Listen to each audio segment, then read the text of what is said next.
The discussion today is going to center around human rights and dignity, the notion of human rights and dignity, which is clearly very, very important, very central. But the argument that I'm going to make is going to be a little different. I'm going to, because this is the Continental tradition, since that is the point of departure. So I'm going to argue against taking human rights as a foundational term. Because why? Because for a very simple reason, this is the typical trend in continental philosophy. There is a whole big critique of the rights tradition. There is a whole big critique of the humanistic tradition. So where does that take us? You know, when we start with a critique of rights, where do we go?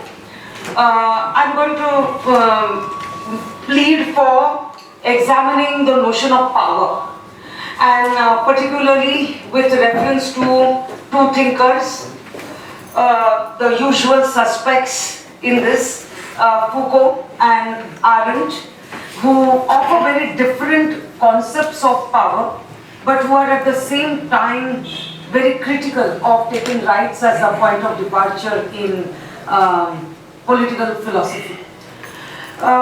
Foucault's case is a little more complicated than Hannah Arendt, and some of what I say could end up evening things out a little bit. You'll have to forgive me for that. And finally, I'm going to examine whether their concepts of power are adequate enough, and whether we need to go to some other alternate model of power. If so, what could that? Okay, there is a very interesting line from Hannah Arendt's Human Condition. Our modern identity crisis could be resolved only by never being alone. Okay? So I think this is the whole problem of politics today. You know, how to be in company, that is not determined by, of course we've got company, but what kind of company do we have? We've got a friends and family for company. You know, that is what politics is all about. It is reducible today to some kind of an identity politics. You know, so I have my ethnic identity, I have my linguistic identity, I have my limited groups, you know, so I take that in a way as the basis for political engagement. And Hannah Arendt's whole point is that this cannot be the basis of political engagement. We need to, in fact, form solidarity networks with the most unlikely people, with strangers, as it were. Yeah? So how do we connect with strangers? That is the big issue that she poses. And she tries to resolve that with her notion of power. Now, there is a sustained critique of rights in the continental tradition as a legacy of Western modernity. Foucault, Arendt, Zizek, Rancière, Agamben, these are some instances that I can just throw off hand. Foucault in his early work has been very critical of liberal human rights discourses. His anti-humanistic position makes this very clear. Because he is one of the most prominent and dramatic critiques of taking the humanism as an obvious central term, which we believe in humanism, but the whole point is that humanism leads to a very limited conception of the human being as rational, or then as a chooser, someone who can choose, someone who is free. So what happens to the voice of those who cannot, well, do the cogito the way Descartes does, right? What happens when the voice of madness speaks? What happens when we are not able to make choices, as it is with being in prison and so forth? And incarceration is one of the most, I think, all-pervasive features of the 21st century. So it's not that making choices are so easy, or that the choice-making human being is such an obvious starting point, is it? So now in his later works he does appropriate human rights, But he, not quite human rights, but he does talk about rights of the prisoners, rights of gays, etc. But this is not quite in the liberal sense of the term as a negative freedom, as a positive freedom. He gets away from this kind of a talk. Hannah Arendt is also apprehensive about taking human rights as central because it gives too much of a normative worth to the singular human being. Now, I think if we read these two thinkers against Zizek's critique of human rights, then the shift to power becomes very necessary and very necessary. Neither Foucault nor Arendt have sat down actually with a pen and said XYZ is wrong with human rights. Okay, so the critique of human rights is something that we would have to interpolate from their positions, from their respective critiques of the human subject as the starting point. So if we turn to Zizek and particularly his Against Human Rights, this essay, the critique of human rights essay, he identifies three assumptions that underlie human rights. And I think this is something with which Arendt and Foucault will agree, that rights are basically, we turn to human rights because we want to criticize fundamentalism, and this is of course very predominant in our own discourses here in India. And essentialisms of various sort, we try to combat those with rights. And the most important rights are inevitably private rights, the freedom of choice on one side, and of course a life of pleasure, that my right to enjoy myself. Rights protect us from excesses of power, so that is another reason why we need rights. These are the typically three positions that you would find. And these three positions, in my opinion, he gives a very convincing arguments against all three positions. That much of what is termed by Western society as fundamentalism is actually what it itself imposed upon the non-Western world. So, for the classic example being Turkey, right? Turkey used to be a home to many a migrant, many a Jew, and in fact, when the Jews got expelled from Spain, they went and settled down in Turkey. So when did this anti-Semitism, when did this genocidal instinct emerge in Turkey? Well, it started with the desire for inflicting a version of Western modernity. So, really can we say that the rights discourse is going to guard us against fundamentalism? It seems like as though it is well in tune with fundamentalism of some sort. Then again, freedom of choice. Freedom of choice is important, and we often defend rights by saying that we have the right to privacy, we have a right to freedom of choice. Zizek himself gives the example of the Amish community, that it protects its people from the world, and then suddenly when there is the child grows up and comes of age to enter college, that child has to experience a certain kind of permissiveness, and all sorts of permissive modes of life are opened up. And most of the Amish youngsters turn away from that permissiveness and they go back to embrace their own community.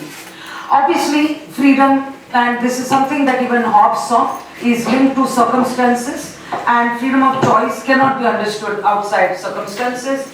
Electoral choices, we know this from hard experience.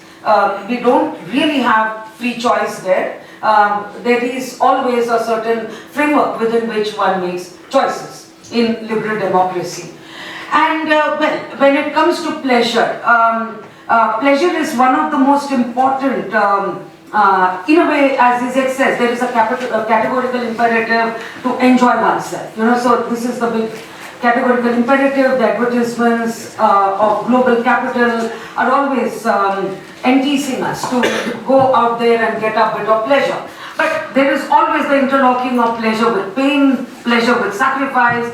I can't go out there and eat all the fried food I want and drink all the beer I want because, well, I would probably suffer from a heart attack, so I'll have to do my gym, I'll have to do my dieting. So there is this interlocking of pleasure with sacrifice, which is something that even Kant acknowledged in his model theory, and which is something that contemporary liberal defenses of pleasure don't acknowledge.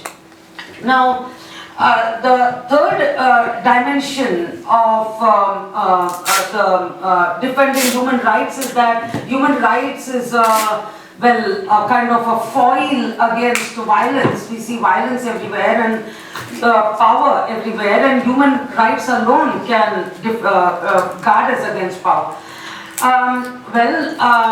A very detailed analysis Foucault has given us how power operates in schools, disciplinary practices.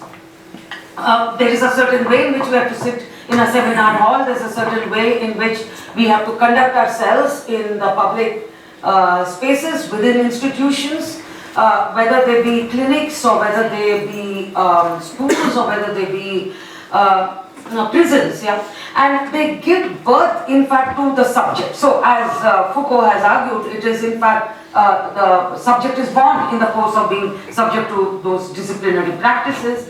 And modern Western modernity, in fact, Foucault would say, is a very good proof of the difficulties of the rights discourse, because what is very important for modernity is disciplinary practices.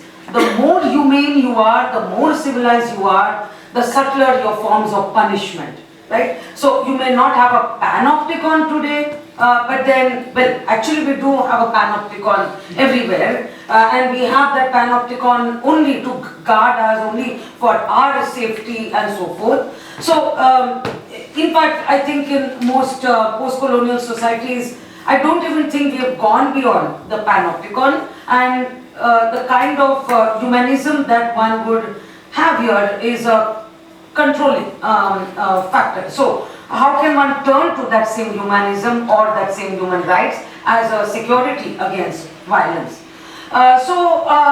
What is the problem then?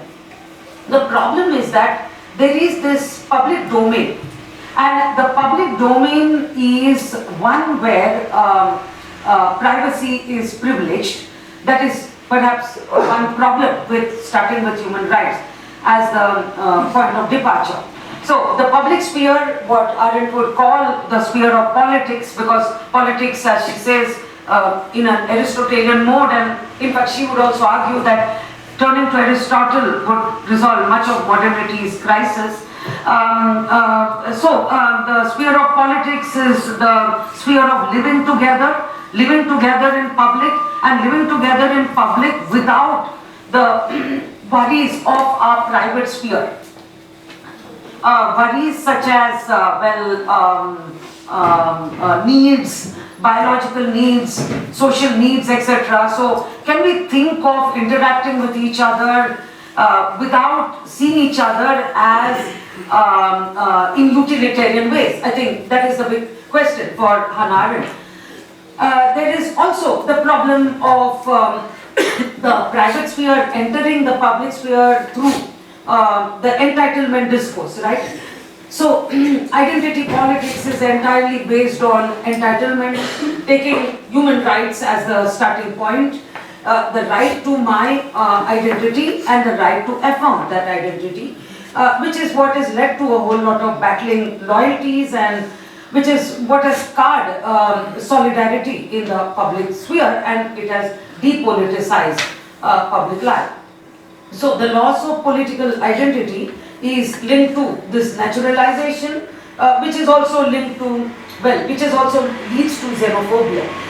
So global capitalism and of course fundamentalism and xenophobia, they all feed off each other. So we need to find an alternative approach that is going to take violence seriously and that is going to distinguish violence from power, and whereby we can regenerate public political life in ways which are empowered without falling into the trap of violence. So that is where I think both these thinkers are important, because they see power as a productive force. Foucault would critique what he calls the Archimedean model of power as a control, and he has his own notion of will to power. And I'm going to argue that he gives a positive account of power. However, he is also saddled with the notion of the sovereign subject, because he tends to use power as a catch-all term. So I'm going to argue that he's got this danger of falling into the trap of subjectivism. Hannah Arendt, in fact, gives us, improves upon Foucault in this way. She gives us a non-subjective model of power, but the problem with Hannah Arendt is that there is still a certain dismissal. Because of her dismissal of the social world, she tends to encourage face-to-face communication and interaction between small groups that are elite. This is the typical criticism of Arendt also, and I think there is a point there. So there is a residue then again of subjectivism, because personal interaction becomes very important for Arendt. Can I really have an impersonal mode of power? This is, I think, the big question that I think that we need to ask. Okay, so there are three sections, so I'll begin with the first, which is Foucault. Foucault's notion of power is important because it helps us think of power in a way where it is constructive, where it is productive, and so forth. The standard notion of power, he sees it as a kind of an instrumental phenomenon. It is an instrumental phenomenon where a sovereign agent exercises power over people. And a very good example is Hobbes's Leviathan. There is a sovereign, the sovereign executes its thoughts with the help of power, which is a tool. And it is therefore becomes dominating, homogeneous, repressive. All of this is naturally a part of this kind of a power. And this is also, there is a dualism, because you have the aporia of the mental versus the physical. How do you reconcile this? It also does not do justice to the way in which identities are shaped. Identities such as identities of, let us say, the identity of an academician, the identity of a student, the identity of a cop. How do these identities emerge? They don't emerge because someone is sitting you there and telling you, hey, behave in this way. They do that in school, of course. Yeah, but once we get out of school, once we get out of that training, some of that is internalized and it is reproduced.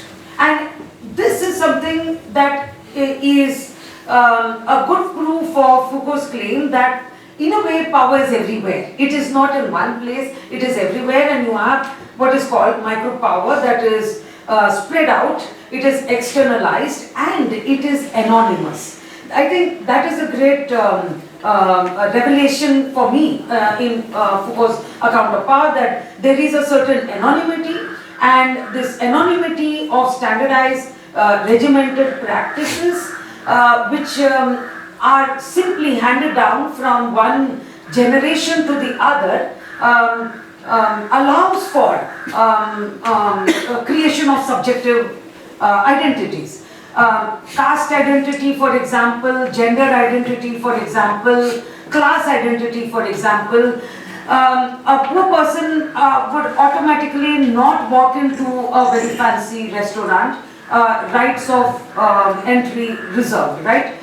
So this is a kind of a self-disciplining that is automatically done, so it is not that one waits for the restaurant owner to say, look, you are a ditch digger, I'm not going to let you into the restaurant. It's an automatic disciplining that happens.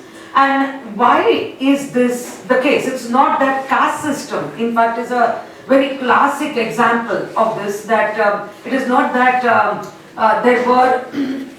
there was a king or there was a sovereign or there were a group of people who were inflicting the caste system. It is continued over the centuries. It is continuing even today because of, well, the politics of power, and particularly the diffuse biopower, that is of external physical notion of power, where we regiment ourselves, we discipline ourselves and fall into place like almost a drill, right? So individuals, he would say, Foucault, to quote him, are, I quote here, are vehicles of power, not its points of application. Right? So individuals are vehicles of power, they are not its points of application. It is a form of conduct, it is a form of government where one structures one's field of actions by directing, stabilizing, modifying and calculating the effect that one has on others.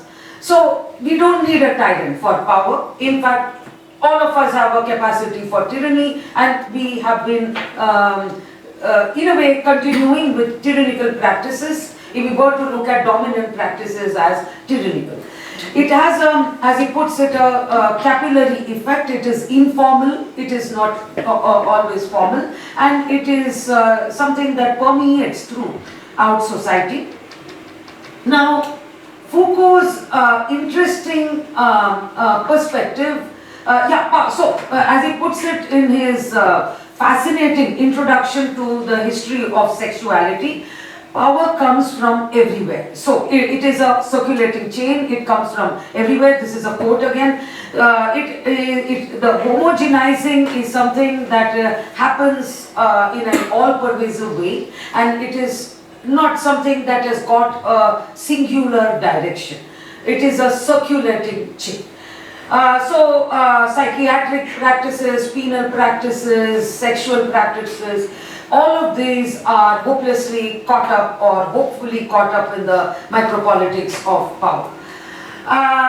What do we need then? You know, Foucault very famously says that we need to replace that philosophy text with a document.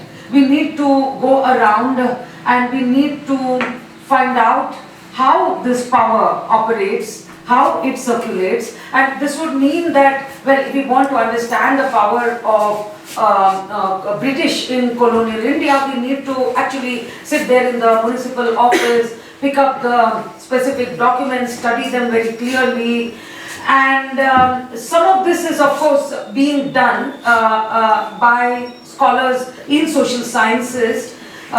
In India, I think they are doing some of this under the influence of Foucault and Partha Chatterjee. From the philosophical point of view, Foucault in fact is a thinker who would combine, you know, in philosophy we have this whole big debate that work that is done in feminism, work that is done in masculinities, etc., all that is empirical. Philosophy of cinema is entertainment. So shouldn't philosophy only study the text without referring to its outside? You know, cinema is that impurity, gender is that impurity, why should we engage with that? You know, this is one kind of argument, and I think what Foucault would say is that obviously concepts do not exist outside the domain of empirical practice, so it is a big challenge to study the circulation of a concept via empirical practice, which is what one is, I think, trying to do in philosophy of film, modern masculinities and so forth, femininities, etc. So power relations, therefore, precisely because they circulate, they are not homogeneous, there is opposition to power. So wherever there is power, there is counter power. That is the very important aspect of Foucault. So if we have sanity as a practice or rationality, which has become like the big important metaphor and also the concept around which we center our lives, you know. So if suppose a question, a student poses a question that is seemingly irrelevant, we simply dismiss that. That's an irrelevant question, you know. I don't deal with irrelevant questions, talk to the point, it has to be relevant, etc. So isn't that question that is irrelevant an instance of contesting this kind of instrumental, calculative rationality? That is Foucault's point, right? So when there is the dominance of sanity, insanity is the resistance, it is the counter power that is always there questioning that sanity, trying to establish itself. So there is a struggle for power, okay, between the sane and the insane, between obedience and disobedience, because you must obey, prison, incarceration, everyday institutional life versus disobedience. So these resistances are all reactions to the effect of power. They affirm the importance of being different, getting away from calculation.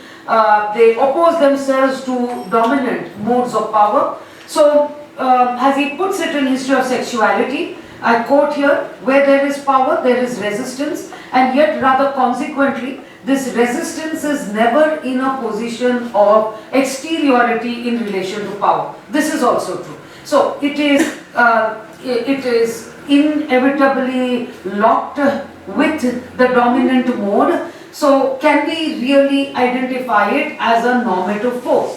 We can't. Foucault doesn't see it as a normative force. In fact, his problem is that his account of, his description of disciplinary practices are extremely thorough, meticulous, laborious, and they are also proofs that philosophers have a lot of laboring to do. Philosophers do labor over their work.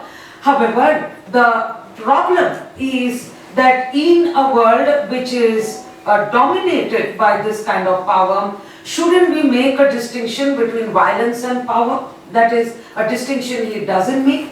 And also, isn't there a need for, well, thinking about the whole issue in a more normative way, where, or I don't know, if there is power and there is counter power, and if power is homogeneous and counter power is an attempt at heterogeneity, resistance and so forth, no doubt the two are inevitably locked from the perspective of will to power and his Nietzschean legacy. However, the issue is, can we think about resistance that does not reproduce the dominant hegemonic patterns? This is something that Foucault has not really addressed, although he has looked at the whole, in activism he has. So in his activism he has brilliantly sided with those who are on the other side, those who are not, those who are, well, resisting mechanically, inevitably, inexorably the dominant source of power. This is something that he has done, but the theoretical basis for this has not been articulated by Foucault too much. And it is from this point of view that I think Hannah Arendt becomes helpful, because Foucault's Foucault's theoretical contribution is in again History of Sexuality, the third volume, where he talks about the possibility of making ourselves into works of art. So in some way, human beings, I'm trying to find that exact reference, I'll come back to it. Human beings have to well, get out of this interlocking of power and resistance. They can do it on their own terms if they see their own lives as works of art. And this is something that the Stoic philosophers did. He speaks very approvingly of Stoic philosophy. But the problem is that if we think of ourselves as, works of art, in order to get away from quantitative rationality, calculative rationality and so forth, are we not reinforcing a kind of a Sartrean model, something that he's trying to get away from? In fact, he dissociates art from the discovery of the true self that Sartre would give art, the task of discovering one's own self. So he says, instead of discovering ourselves, we invent ourselves. And this is where he differs from Sartre. But despite that, there is a subject position which is privileged, isn't it, when we emphasize the artist as opposed to the recipient of a work of art. And Kant's third critique is important precisely because of this, and Hannah Arendt's reading of the same. And also, the other problem is that the Stoic thinkers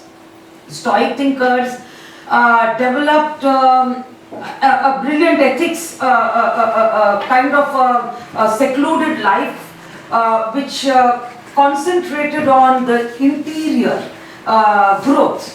And there was a neglect of everything that is external, because, the external was, as Hegel says, doomed to wars and conflicts. So in a moment where wars and conflicts dominate, all you can do is you can keep recreating yourself and reinventing yourself, but this is hardly going to lead to, if one is looking at, this may have its own value, but if one is looking at the possibility for solidarity, political solidarity, and a notion of power that is going to sustain this, clearly this is inadequate for this.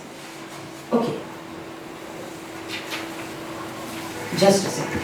Yeah. Sorry. Hannah Arendt. Hannah Arendt, in fact, would say that the distinction between power and violence has been obscured, and on the contrary, power has this inextricable relationship with solidarity, and it invigorates politics because the sovereign subject is at the root of all violence. She considers violence in her text on violence in a Kantian way. This is of course coming from Kant, as the eradication of publicity, plurality and natality. In fact, her critique of Heidegger is that Heidegger has neglected natality. Why are you obsessed with death? Why not birth? Right? So the making paradigm, as she puts it, which is a predominant paradigm in history of philosophy, the human being as a maker, the human being as someone who is adopting a teleological mode of action, is an epitome of violence. Teleological action grounds itself in instrumental rationality while working towards a set goal. Instrumental reason is the capacity to quantify towards a pre-given end. There is a distance between the subject and the object. The sovereign subject first thinks of an idea in isolation and tries to realize it. Now, Hannah Arendt would say that this is, tantamount to violence. Why? Because violence is imposing a single subject or a group's point of view upon the others. That is what violence is. Violence is dumb, as she puts it, I quote her, dumb, and it causes, therefore, injury and domination, because those who employ violence do not discuss it with those upon whom they inflict it. As Kant has said, publicity is the principle of, freedom, and violence is the secrecy, is the principle of dictatorship, tyranny, violence and so forth, right? And in institutions, the call for being transparent is precisely the call to be non-violent in this sense, which the struggle against bureaucracy, that is Hannah Arendt's famous critique of bureaucracy also. There is a refusal to share in this dumbness of violence, which gives it the secrecy.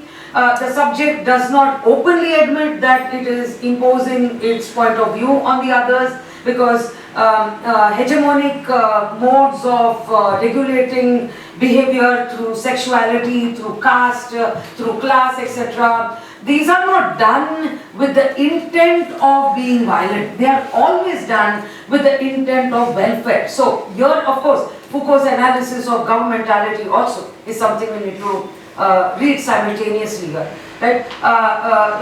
I find this turn, to welfare that is becoming more and more predominant in the name of Indian political theory. We need to have against the abstractness of liberal rights or the entitlement of liberal rights. We turn to modes of politics which emphasize welfare, and the government should look after us, care for our welfare in the way that the king cared. Now this would be a case of violence, because it would be an imposition of one point of view on another, and it also requires a lot of instruments to sustain itself, and plenty of examples of all of this around. And it is a threat. Violence is of course a threat to dialogue, it is a threat to plurality.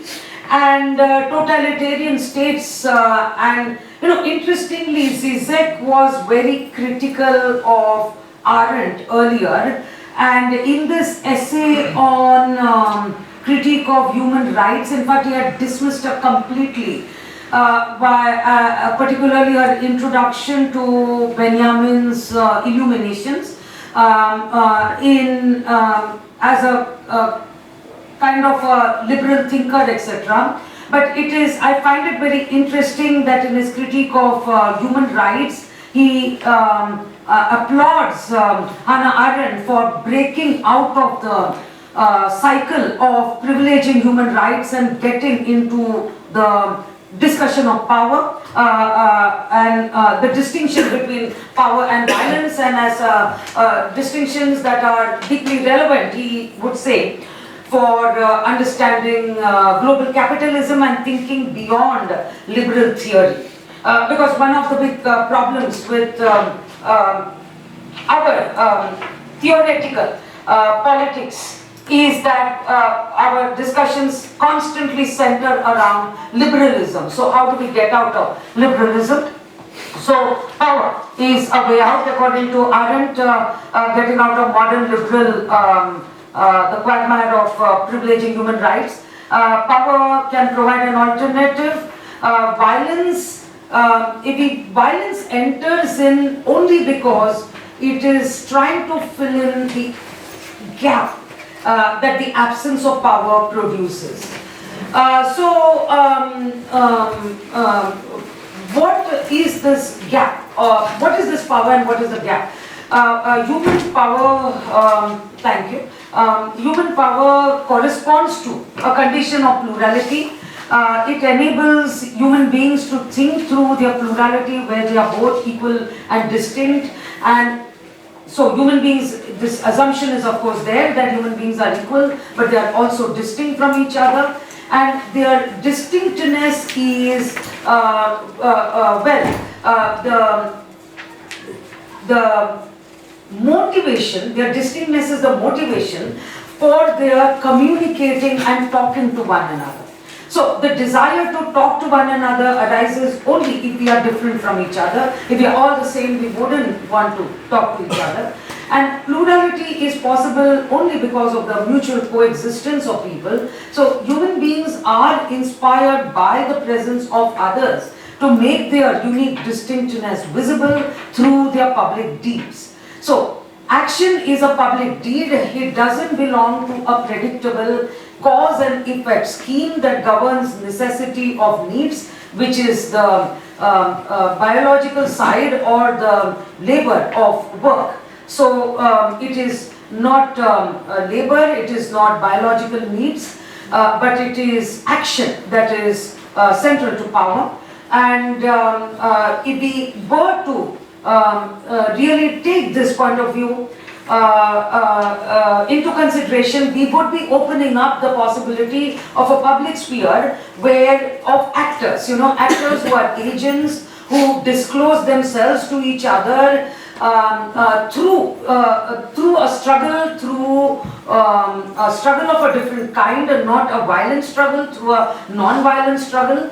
And it is not grounded on essential definitions of people, rather the disclosure takes place through inventing ourselves in a way in the public sphere. So Foucault is taken one step ahead by Arendt, that this whole process of acting in public and disclosing ourselves in public opens up is the possibility of initiating something new, and these are invented through action. These are invented through action, they are public, they are transparent, they are visible, and it is precisely this that we mean by power. Power is precisely this: the capacity to act in concert, as she puts it, I quote her, the capacity to act together in public, where one is a doer, one is also a sufferer. In human condition, she uses these two terms, a doer and a sufferer. This is a story which is unpredictable, indeterminate, because we have no idea where this action will lead. Public appearance and declaration and public revelation and the power that is the outcome of all of this does not have a predictable goal or a telos to which it aims, and it is rather the only kind of consolation here is the human being's inability to rely upon himself or herself. That is all. That we cannot have faith in ourselves, that we are not self-sufficient, and that we are a part of a web of relationships is what power is all about. And in this sense, it is something that opposes violence, and it is a form of solidarity which is deeply fragile. I think time is up. I will not be able to come to that.